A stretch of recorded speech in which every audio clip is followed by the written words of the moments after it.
just wanted to show you the ears that I've done. This is actually for Ballinger, the gift for my mum. So it's a very scrappy hare that's supposed to look a bit like a gardener.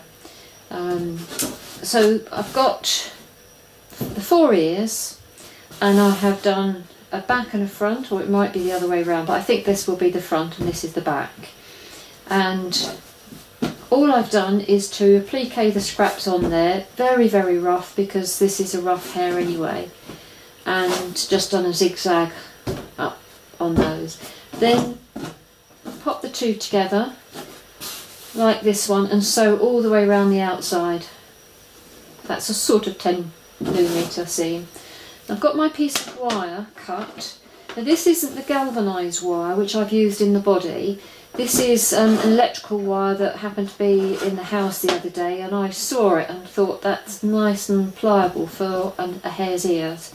My stepson's an electrician, so I managed to get some of that, and it might be an option for you. I'm not sure how expensive it is, but it's, I say, very pliable. So you just pop that in, and then you have to get that to the end and then pin it all the way round on the outside, and you've got to kind of encourage it to get to the edge.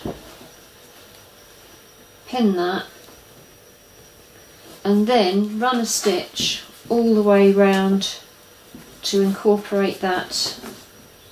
I suppose you could use a cording foot, but anyway, I use the buttonhole, and so I'm getting nice and close to go all the way around the outside to encase the wire.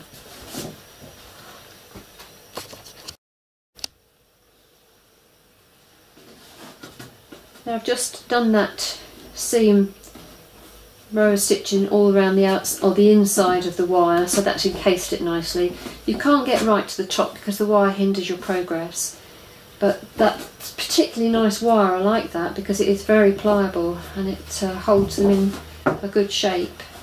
So that's the back of it. Obviously just fit them in the obvious place. I tend to put one in first, make sure it looks okay from the front, and all you would do is stitch down either side. Make sure it's well and truly secure, and then if you want to you can put a patch over top of that. I don't usually myself, but I think it still looks good anyway with a nice patch on. What I will say though, this method is not quite what was in the instructions. I was doing it by hand in the instructions, but by machine I think there's so much work done by hand on Hendricks anyway, so I think it's quite a nice relief to do this by machine, but it's entirely up to you.